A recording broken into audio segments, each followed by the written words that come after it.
स्वागत करें महोदय का। और अब मैं लाभार्थियों को आमंत्रित कर रही हूं। सर्वप्रथम टीसीएस से श्री एसके नायर जी, जिन्होंने कुल निवेश 2300 करोड़ का किया है और 30,000 लोगों को इससे रोजगार सृजन हुआ है। 23 एकड़ भूमि प्राधिकरण द्वारा दी जा रही है। फिजिक्स वाला के श्री अलक पांडे जी, 855 करोड़ का निवेश और रोजगार सृजन 3500। इसके बाद एलजी सॉफ्ट इंडिया, 600 करोड़ का निवेश और रोजगार सृजन 500। डीएलएफ से प्रतिनिधि श्री राजीव सिंह जी, 3500 करोड़ का निवेश और 10,000 लोगों को रोजगार सृजन। और इस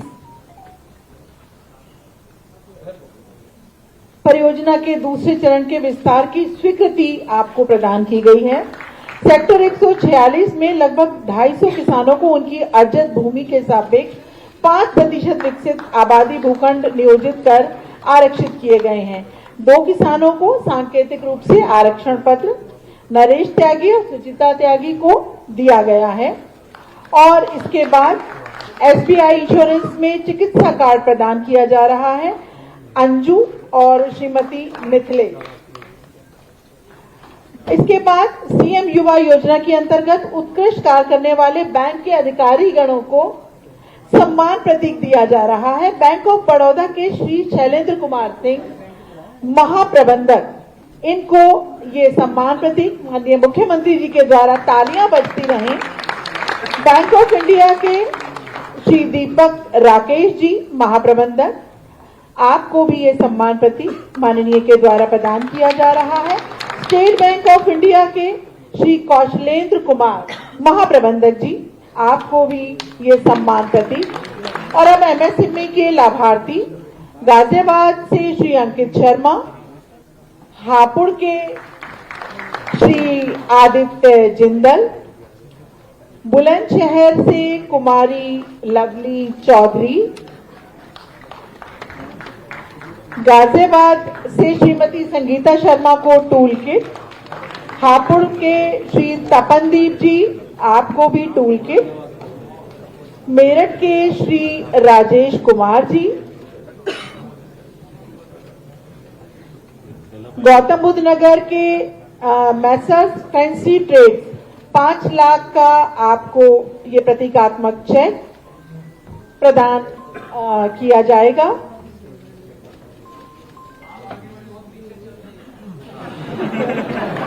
गाजियाबाद मैसर्स गंगा इलेक्ट्रॉनिक्स को भी 17.5 लाख का और हापुड़ के मैसर्स सन पॉलीबैग प्राइवेट लिमिटेड को भी ये चेक, गौतम बुद्ध नगर के मैसर्स नव प्रभात प्रिंटर्स प्राइवेट लिमिटेड को ये प्रतीकात्मक चेक प्रदान किया जा रहा है।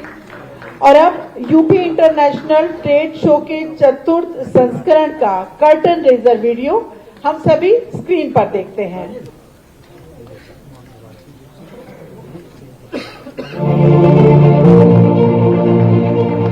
नए भारत का नया उत्तर प्रदेश निवेश और नवाचार के क्षेत्र में रच रहा है स्वर्णिम विकास का नव अध्याय। यशस्वी प्रधानमंत्री श्री नरेंद्र मोदी जी के विजन और माननीय मुख्यमंत्री योगी आदित्यनाथ जी के संकल्पों से $1 ट्रिलियन की इकोनॉमी के प्रशस्त पथ पर अग्रसर है यूपी। मेरा आज आपसे आग्रह है, अपना बिजनेस मॉडल ऐसा बनाइए जो आत्मनिर्भर भारत को मजबूती देता है। उत्तर प्रदेश के इसी सामर्थ्य की झलक पेश करेगा इस वर्ष 25 से 29 सितंबर तक आयोजित हो रहा यूपी इंटरनेशनल ट्रेड शो, जिसमें 85 से अधिक देशों के 550 से अधिकतम अंतर्राष्ट्रीय खरीदारों की उपस्थिति तथा 1.5 लाख से अधिक अंतर्देशीय B2B खरीदारों को आकर्षित करने की संभावनाएं संजोए ये महामंच उत्तर प्रदेश की सुदृढ़ अर्थव्यवस्था का उद्घोष है। ग्रेटर नोएडा के India expo centre and mart knowledge park में 5 दिनों तक चलने वाले इस महाआयोजन में 13,500 करोड़ रुपए से अधिकतम की बिजनेस इंक्वायरी, 3,200 करोड़ रुपए से अधिकतम मूल्य के 4,000 से अधिक MOU होने की संभावना है। इस आयोजन में यूपी की निखरती अर्थव्यवस्था के साथ साथ लोक कला एवं लोक विरासत की झलक भी मिलेगी। आदरणीय प्रधानमंत्री जी के मार्गदर्शन में उत्तर प्रदेश में आई औद्योगिक क्रांति, परंपरागत उद्यम को फिर से दिया गया जीवन दान, उत्तर प्रदेश की समृद्ध सांस्कृतिक विरासत और सामाजिक विविधता को भी यह ट्रेड शो यहां पर प्रतिबिंबित कर रहा है। वन डिस्ट्रिक्ट वन कुजीन प्रदेश के अलग अलग जनपदों के जायकों को वैश्विक पहचान देगा। वहीं ODOP यूपी की कारीगरी को अंतर्राष्ट्रीय सम्मान देगा। Uttar Pradesh international trade show का चौथा संस्करण इस बार रिकॉर्ड तोड़ने की तैयारी में है। पिछले सभी आयोजनों से 4 गुना बड़े इस महाआयोजन में इस बार फोकस मुख्यतः ऑस्ट्रेलिया, सिंगापुर, साउथ कोरिया और फ्री ट्रेड एग्रीमेंट वाले देशों पर केंद्रित है। इन देशों से आए खरीदारों के साथ यूपी के निर्यातकों की प्री फिक्स्ड B2B बैठ के प्रदेश के उद्यमियों को सीधे वैश्विक बाजारों तक पहुंच दिलाएगी। देश के मैन्युफैक्चरिंग हब और निवेश प्रदेश के रूप में यूपी की पहचान को सॉलिड बनाएगा। यूपी इंटरनेशनल ट्रेड शो, निवेश का भरोसेमंद संदेश, नए भारत का नया Uttar Pradesh. UP international trade show 25 से 29 सितंबर 2026। जब नेतृत्व दूरदर्शी हो, संकल्प अटूट हो और नीति जन कल्याण को समर्पित हो, तब विकास केवल योजनाओं तक सीमित नहीं रहता, बल्कि जन जन के जीवन में परिवर्तन। और इस वक्त एक बड़ी खबर आपको देने जा रहे हैं। खबर यह है कि चंपत राय और अनिल मिश्रा के इस्तीफे की पुष्टि। जी हां, चंपत राय और अनिल मिश्रा के इस्तीफे की पुष्टि। राम मंदिर ट्रस्ट ने की इस्तीफे की पुष्टि। गोविंद देवगिरी ने की चंपत राय के इस्तीफे की पुष्टि। क्योंकि इस्तीफे की खबर थी, लेकिन इसके बारे में आधिकारिक तौर पर कोई पुष्टि नहीं हो पा रही थी। अब यह खबर आपको दे रहे हैं। बड़ी खबर है कि चंपत राय और अनिल मिश्रा के इस्तीफे की पुष्टि की जा चुकी है। चंपत राय के इस्तीफे की पुष्टि की जा चुकी है, साथ ही साथ अनिल मिश्रा के इस्तीफे की पुष्टि की जा चुकी है। राम मंदिर ट्रस्ट ने इस्तीफे की पुष्टि की है। गोविंद देवगिरी ने की है चंपत राय के इस्तीफे की पुष्टि। और एक बार फिर हम सीधे लिए चलते हैं आपको नोएडा, जहां इस वक्त CM योगी आदित्यनाथ अपना संबोधन कर रहे हैं। नोएडा एवं दादरी विधानसभा क्षेत्र से जुड़े हुए 2,500 करोड़ रुपए की परियोजनाओं के लोकार्पण और शिलान्यास के अवसर पर आयोजित आज के समारोह अंतर्राष्ट्रीय MSME दिवस के अवसर पर और जो प्रस्तावित यूपी ट्रेड शो के चतुर्थ संस्करण के कर्टेन रेजर के शुभारंभ के अवसर पर आयोजित आज के समारोह में मंच पर मेरे साथ उपस्थित उत्तर प्रदेश सरकार में औद्योगिक विकास के मंत्री श्री नंद गोपाल गुप्ता नंदी जी,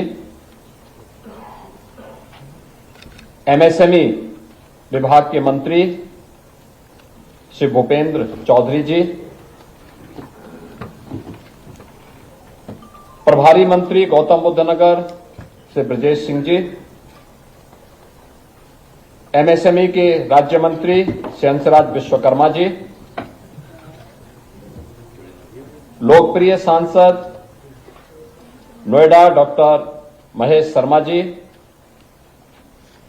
राज्यसभा के माननीय सांसद श्री सुरेंद्र नागर जी,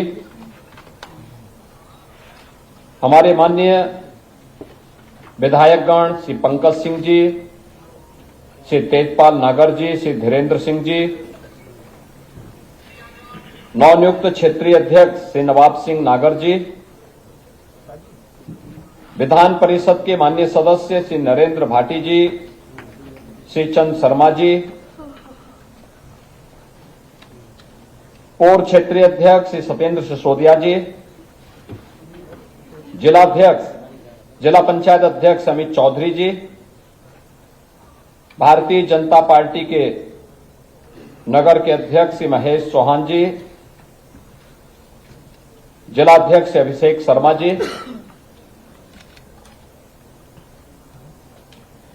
उत्तर प्रदेश शासन के अवस्थापना और औद्योगिक विकास के आयुक्त श्री दीपक कुमार जी,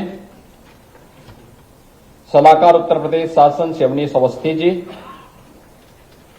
सीओ नोएडा अथॉरिटी श्री कृष्णा करुणेश जी, नोएडा अथॉरिटी के हमारे सभी अधिकारीगण, यहां के हमारे सभी वरिष्ठ उद्यमी, आरडब्ल्यूएस से जुड़े हुए सभी पदाधिकारीगण, अन्य स्टेक होल्डर्स और उपस्थित बहन और भाइयों, मैं सबसे पहले नोएडा अथॉरिटी को इस नए भवन के लिए हृदय से बधाई देता हूं।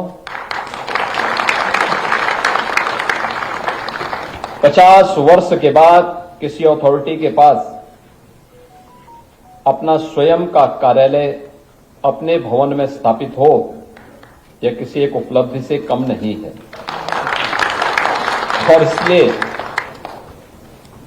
जिनके पास अपना भवन नहीं तो वहां समस्याएं तो रहनी रहनी थी, जिनका अपना ठिकाना नहीं दूसरों को क्या ठिकाना देते थे।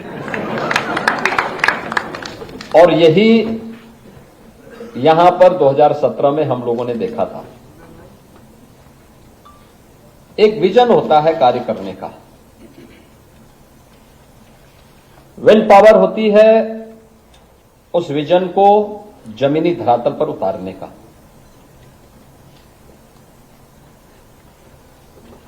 और वह आज गौतम बुद्ध नगर जनपद में देखने को मिल रहा है। उत्तर प्रदेश के अंदर आप कहीं भी जाएंगे, पूरब में, पश्चिम में, उत्तर में, दक्षिण में, कहीं भी आप जाएंगे, चारों ओर यह देखने को आपको मिलेगा। तो एक और मैं बधाई देता हूं कि 390 करोड़ रुपए की लागत से नोएडा अथॉरिटी का अपना इस शानदार भवन के प्रथम फेज का लोकार्पण आज यहां पे संपन्न हुआ है। और इस शानदार ऑडिटोरियम में यह पहला कार्यक्रम नोएडा अथॉरिटी की ओर से अब नोएडा और दादरी विधानसभा की 2,500 करोड़ रुपए की परियोजनाओं के लोकार्पण और शिलान्यास के लिए भी, इसके लिए मैं धन्यवाद भी देता हूं,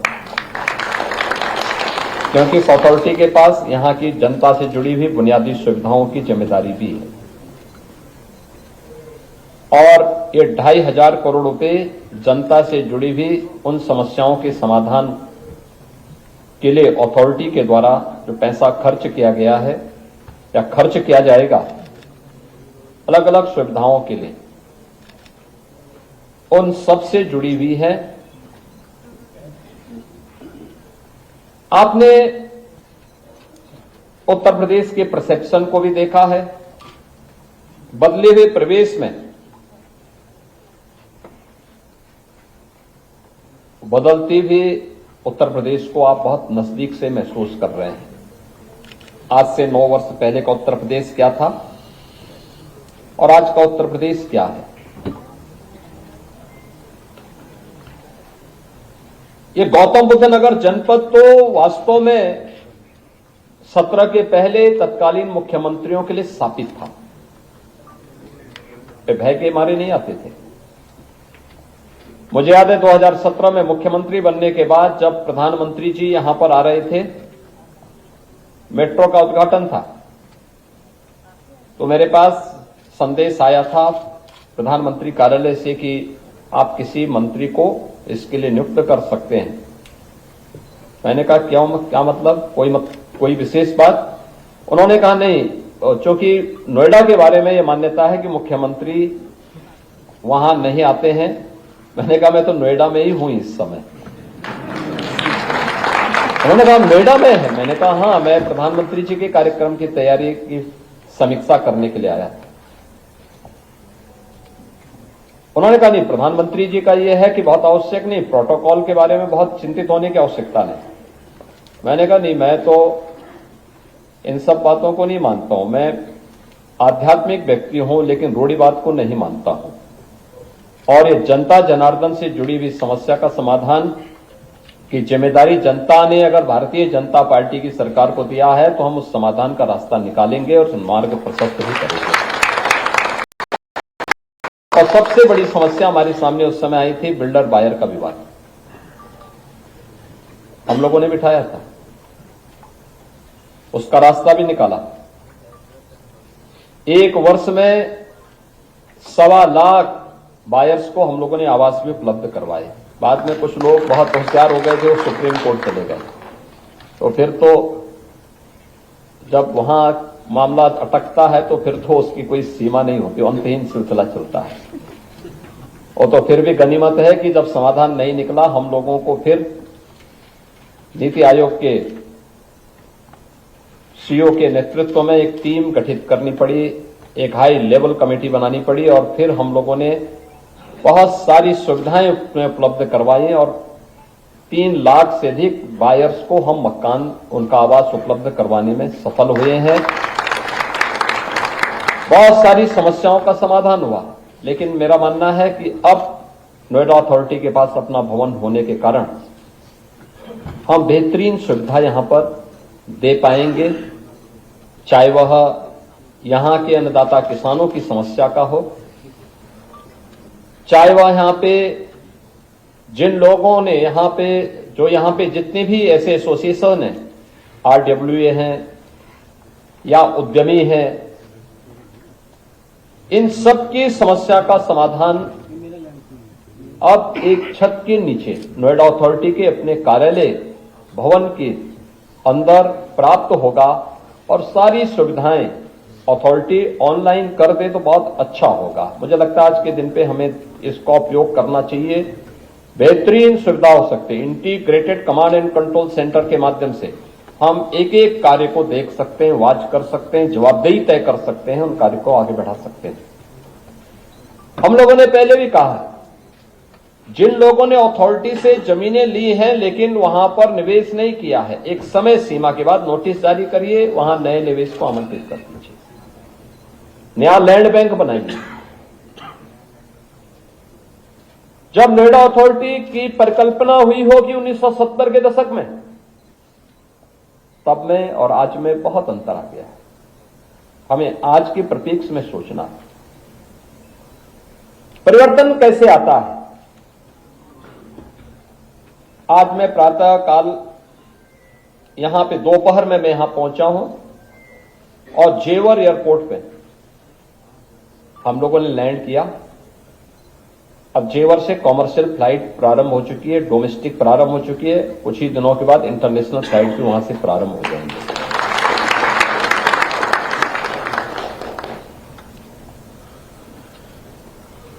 इलेक्ट्रॉनिक सर्किट के निर्माण की आज यहां पे कोरिया के साथ मिलकर के एक ग्रुप के द्वारा लगभग 7,000 करोड़ रुपए के निवेश की आधारशिला रखी गई है।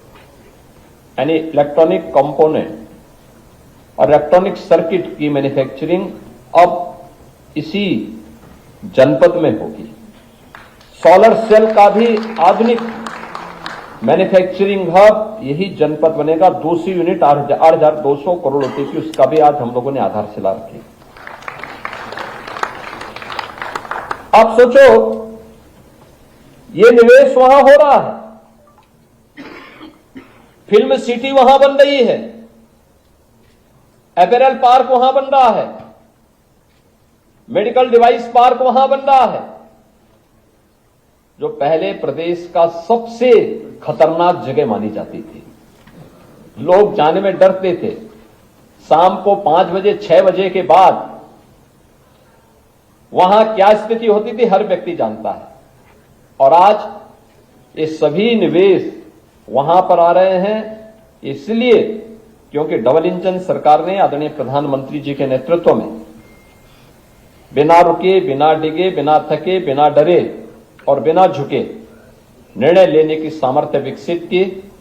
और आज उसके परिणाम हम सबके सामने है कि भारत का सबसे यानी जो बेस्ट इन्वेस्टमेंट का डेस्टिनेशन है वह गौतम बुद्ध नगर, और गौतम बुद्ध नगर के साथ ही नोएडा, ग्रेटर नोएडा और यमुना अथॉरिटी उसका आधार बन रहा है।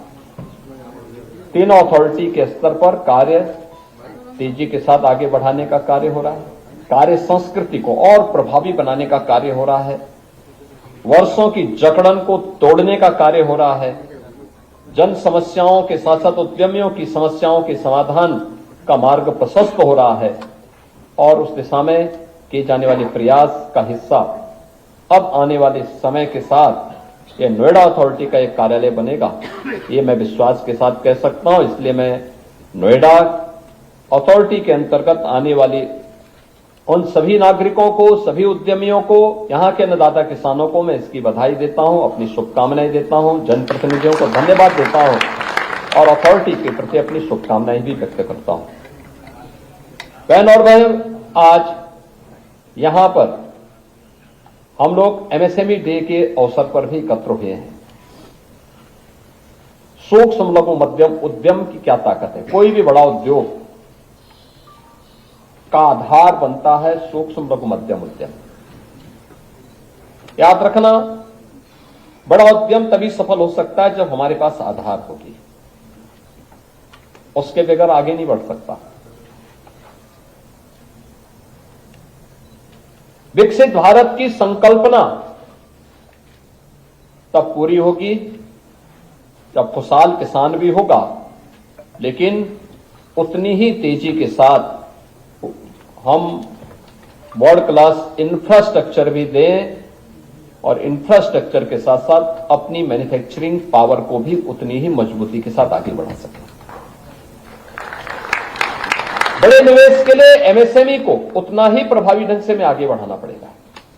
और मुझे बताते हुए प्रसन्नता है, 2017 के पहले भारत उत्तर प्रदेश के अंदर इस सेक्टर में एक निराशा थी, हताशा थी। हमारा कारीगर हतोत्साहित था, हमारा हस्तशिल्पी निराश था, कोई पुरसाहाल नहीं था, कोई पूछने वाला नहीं था। उस समय हम लोगों के सामने एक चैलेंज था, कैसे हम इनको इनके मन में एक विश्वास पैदा करें।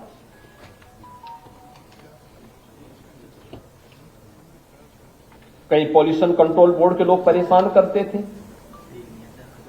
कहीं विभाग की जकड़न उनको परेशानी में डालती थी। कोई मार्केट नहीं था, कोई डिजाइन नहीं थी, कोई टेक्नोलॉजी नहीं थी। और तब 2017 में हमने एक हाई लेवल कमेटी बनाई थी और तब हम लोगों ने तय किया था कि इसका समाधान इसकी ब्रांडिंग से होगी, इसकी नई डिजाइन देनी पड़ेगी, नई तकनीक के साथ जोड़ना पड़ेगा, मार्केट के साथ इसको लिंक करना पड़ेगा। और आज मुझे बताते हुए प्रसन्नता है, 1 डिस्ट्रिक्ट 1 प्रोडक्ट आज भारत की ब्रांड बनी है, भारत की। प्रधानमंत्री मोदी जी इसे आत्मनिर्भर भारत की आधारशिला मानते हैं, आत्मनिर्भर भारत। और मुझे बताते हुए प्रसन्नता है, वर्तमान में यूपी के अंदर 96 लाख से अधिक एमएसएमई यूनिट काम कर रही हैं, जिनमें 3.25 करोड़ से अधिक लोग कार्य कर रहे हैं, नौकरी भी कर रहे हैं, रोजगार भी अर्जित कर रहे हैं। कोविड कालखंड में जब पूरी दुनिया पस्त थी, यूपी का एमएसएमई उद्योग चल रहा था। उत्तर प्रदेश के अंदर 40 लाख कामगार और श्रमिक वापस अपने घरों के लिए आए, तो लोगों ने मुझसे कहा कि सब क्या कर रहे हैं आप, इनको कहां भेज रहे हैं। मैंने कहा यूपी के लोग हैं, कहां जाएंगे, हम उनकी जिम्मेदारी लेंगे। मुझसे पूछा गया कितने दिन आप खिला पाएंगे, हमने कहा जितने दिन सामर्थ्य होगी खिलाएंगे। कहा कितने दिन, मैंने कहा 3 वर्ष का राशन तो हमारे पास है, 3 वर्ष के बाद देखेंगे। पहले तो आज उसकी जान बचाने की है, हम उसको पहले जान बचाएंगे, उसको फ्री में खाने की सुविधा देंगे और उसके रोजगार के लिए भी प्लेटफॉर्म उपलब्ध करवाएंगे। मुझे बताते हुए प्रसन्नता है, मैंने उस समय अपील की थी एमएसएमई यूनिट को कि कम से कम 1-2 लोगों को अपने एडजस्ट कर दो। लोगों ने किया। 90% से अधिक कामगार और श्रमिक यूपी में ही रह गए। आज परिणाम हम सबके सामने, ये सभी यूपी के विकास में अपना योगदान दे रहे हैं। हमारा एमएसएमई सेक्टर मजबूती के साथ आगे बढ़ा है और आज यूपी 2 लाख करोड़ रुपए से अधिक के प्रोडक्ट को एक्सपोर्ट भी कर रहा है। हमने उन्हें टेक्नोलॉजी दी, डिजाइन दी, कॉमन सर्विस सेंटर उनके लिए बनाए। पिछले 4 वर्षों से लगातार हम यूपी के अंदर जो भी मैन्युफैक्चरिंग की हमारी पावर है उसकी शोकेसिंग के लिए ग्रेटर नोएडा के इंडिया एक्सपो सेंटर में हम उत्तर प्रदेश का ट्रेड शो आयोजित कर रहे हैं। लोगों को पता ही नहीं था कि यह सामर्थ्य यूपी के पास भी है। आंखें खुली की खुली रह जाती हैं लोगों की जब लोग ये सुनते हैं कि भारत के कुल मोबाइल मैन्युफैक्चरिंग का 55% यूपी के अंदर हो रहा है और इलेक्ट्रॉनिक कंपोनेंट का लगभग 60% प्रोडक्शन मैन्युफैक्चरिंग यूपी के अंदर हो रहा है। लोगों की आंखें खुली की खुली रहती है। यह ताकत है यूपी और उस ताकत की दिशा से आज का दिन अत्यंत महत्वपूर्ण है। आज हमने कर्टेन लेजर जारी किया है। 25 से लेकर 29 सितंबर तक यूपी ट्रेड शो का जो इसी ग्रेटर नोएडा में होना है। इसमें एग्जीबिटर्स आएंगे, फॉरेन बायर्स भी आएंगे। यूपी भर में जहां भी हमारे पास मैन्युफैक्चरिंग पावर है उसकी शोकेसिंग के लिए प्लेटफॉर्म गवर्नमेंट उन्हें उपलब्ध करवाएगी और B2B और B2G की वहां पे बैठकें आयोजित होकर के नए ऑर्डर भी उपलब्ध कराए जाएंगे। गत वर्ष बहुत अच्छा बिजनेस हुआ था। जो लोग आए थे दुनिया से उनके ऑर्डर मिले थे और ये एक अवसर होगा हमारे लिए। आज आपने देखा होगा सीएम युवा उद्यमी स्कीम, ये यूपी गवर्नमेंट की एक नई स्कीम है।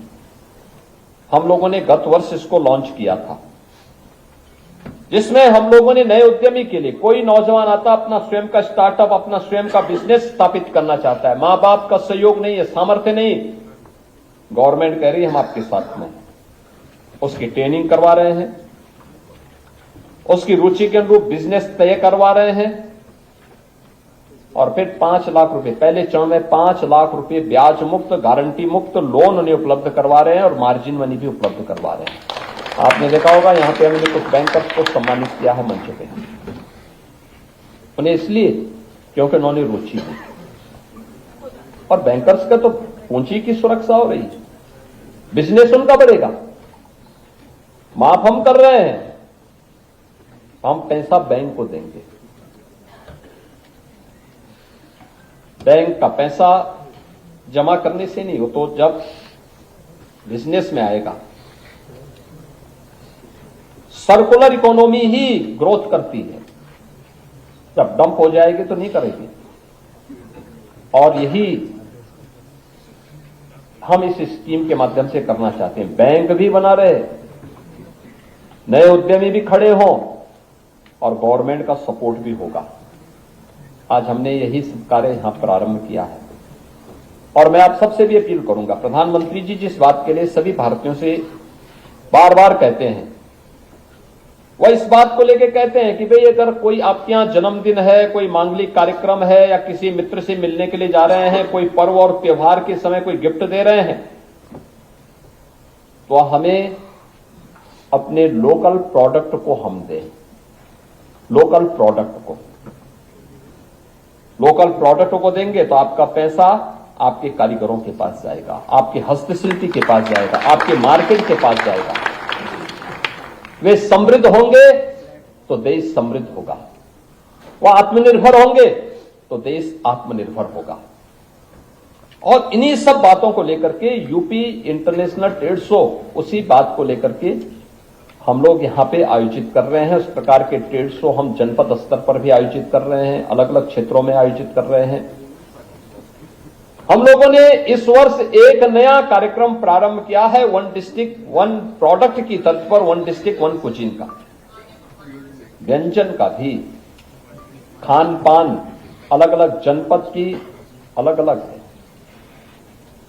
अलग अलग जनपद के खान पान उसकी ब्रांडिंग हम लोग नहीं कर पाए। आप देखेंगे यूपी का जो भी व्यंजन है या भारत का जो भी व्यंजन है हेल्दी है, लोगों के लिए स्वास्थ्यपरक है, लेकिन हम लोगों ने उससे दूरी बनाने का प्रयास किया तो हमारे स्वास्थ्य पर प्रतिकूल असर पड़ना भी प्रारंभ हुआ। हम लोगों ने फिर से उसको पुनर्जीवित करने का कार्य किया और उसको लेकर के यहां पे आपने एग्जीबिशन देखी होगी। यहां पे एग्जीबिशन को आप देखिए एक बार, ओडीओपी की भी एग्जीबिशन है, वन डिस्ट्रिक्ट वन कुजीन का भी, सभी जनपदों का यहां पे नहीं आ पाया, कुछ जनपदों का उन्होंने लगाने का प्रयास किया है और कुछ नाम तो ऐसे हैं कि नाम सुनकर के ही आप भी चौंक जाएंगे, बहुत अच्छे हैं। और मेरा मानना है कि आपको भी उस नई जो स्कीम यूपी की आई है, ये जो नई ब्रांड आई है वन डिस्ट्रिक्ट वन कुजीन की, होंगे बहुत सारी चीजें होंगी, लेकिन कोई एक को हम लोगों ने पहले चरण में चुना है। हमारा प्रयास होगा कि इसमें ज्यादातर कुजीन को हम जीआई टैग के साथ जोड़ें। जैसे हम लोगों ने देश के अंदर जब वन डिस्ट्रिक्ट वन प्रोडक्ट की स्कीम लागू की थी, बहुत कम सिंगल डिजिट में हमारे पास उस समय इसका जीआई टैग था और आज मुझे बताते हुए प्रसन्नता है कि पूरे देश के अंदर सबसे ज्यादा जीआई टैग आज हमारे पास हैं, यूपी के पास हैं और हमने और भी आवेदन किए हुए हैं। हर जिले के अंदर कुछ न कुछ है, ये अपने आप में उसकी ब्रांडिंग है, यानी दुनिया के अंदर ग्लोबल मार्केट के लिए आपका प्रोडक्ट आज उन मानकों को पूरा करता है जीआई टैग मिलने के बाद, और हम उसको उस दिशा में आगे बढ़ाने का कार्य कर रहे हैं। मेरा पूरा विश्वास है कि एमएसएमई के अवसर पर हम आत्मनिर्भर भारत के माध्यम से प्रधानमंत्री जी के विकसित भारत की संकल्पना को पूरा करने की दिशा में आगे बढ़ सकते हैं। और हम मानते हैं विकसित भारत होगा तब जब हर राज्य, हर जनपद, हर नगर, हर कस्बा, हर गांव और हर नागरिक अपनी जिम्मेदारियों का निर्वहन करेगा। व्यक्ति आत्मनिर्भर होगा तो परिवार आत्मनिर्भर होगा, परिवार आत्मनिर्भर होंगे तो हमारा गांव या हमारा कस्बा आत्मनिर्भर होगा। ये सभी इकाइयां आत्मनिर्भर होंगी तो हमारा जनपद आत्मनिर्भर होगा, हमारा जनपद आत्मनिर्भर होगा तो हमारा प्रदेश भी आत्मनिर्भर बनेगा और ये आत्मनिर्भर बनेगा तो भारत भी आत्मनिर्भर बनेगा। अलग अलग सेक्टर में आज उस आत्मनिर्भरता के लक्ष्य को प्राप्त करने की दिशा में तेजी के साथ प्रयास प्रारंभ हुए हैं। उसी का परिणाम है यूपी, जिस यूपी को बीमारू कहते थे, बीमारू राज्य, और यूपी आज पिछले 6 वर्ष से लगातार भारत के अंदर रेवेन्यू सरप्लस स्टेट के रूप में काम कर रहा है। हमने पिछले 9 वर्ष के अंदर यूपी की अर्थव्यवस्था को 3 गुना बढ़ाया है, प्रति व्यक्ति आय को 3 गुना बढ़ाने में सफलता प्राप्त की है। और मेरा मानना है कि जिस स्पीड के साथ यूपी ने अपनी गति को आगे बढ़ाया है, प्रत्येक सेक्टर में,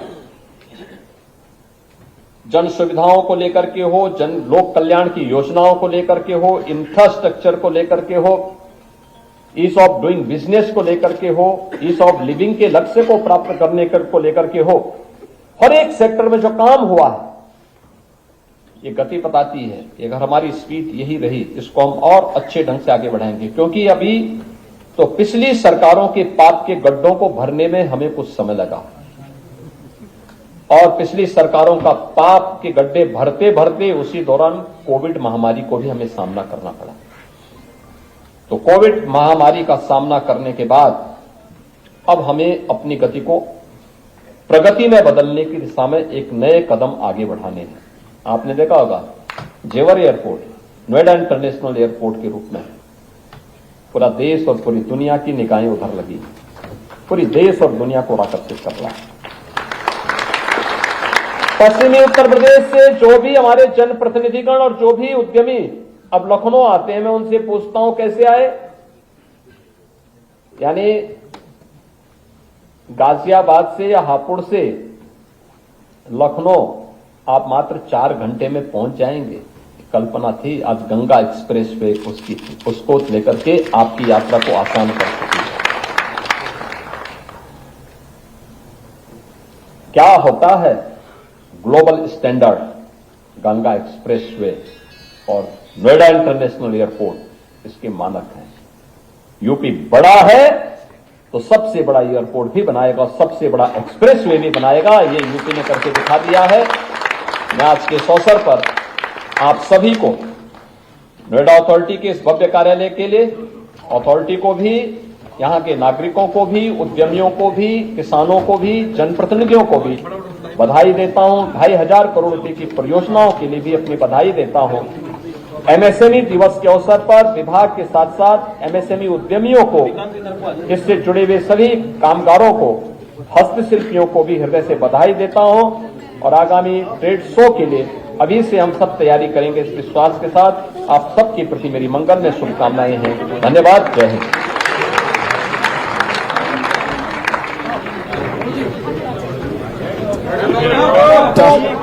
मौजूद थे, उद्घाटन किया उन्होंने और इसे एक बड़ी पहल बताया, विकास की ओर अग्रसर एक बड़ा पहल बताया उन्होंने, बड़ी पहल बताया इसे।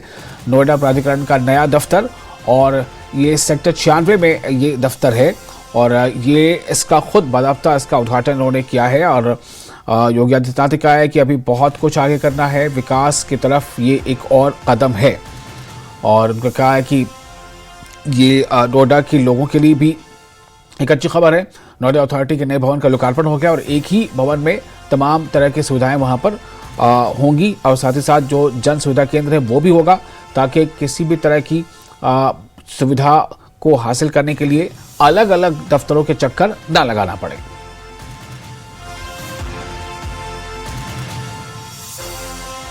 और इस वक्त की बड़ी खबर आपको दे रहे हैं।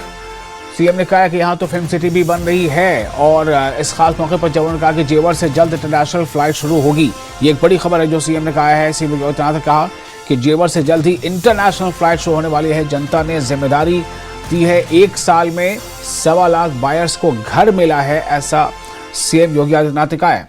किसानों की समस्या का समाधान हो, योगी आदित्यनाथ ने यह भी कहा। प्राधिकरण ऑफिस के उद्घाटन के मौके पर उन्होंने ये तमाम बातें कही हैं। योगी आदित्यनाथ जो इस वक्त नोएडा सेक्टर 96 में मौजूद हैं, और वहां उन्होंने नोएडा अथॉरिटी के नए भवन का लोकार्पण किया है। अपने इस लोकार्पण के दौरान जो उन्होंने वहां पर संबोधन किया, उसमें इससे एक बड़ी जो है पहल बताया विकास की ओर, और साथ ही ये बताया कि यहाँ से नोएडा अथॉरिटी के इस नए भवन से जन समस्याओं का जल्द से जल्द समाधान जो है वो संभव होगा, और लोगों को एक ही छत नीचे कई तरह की सुविधाएं मिल पाएंगी।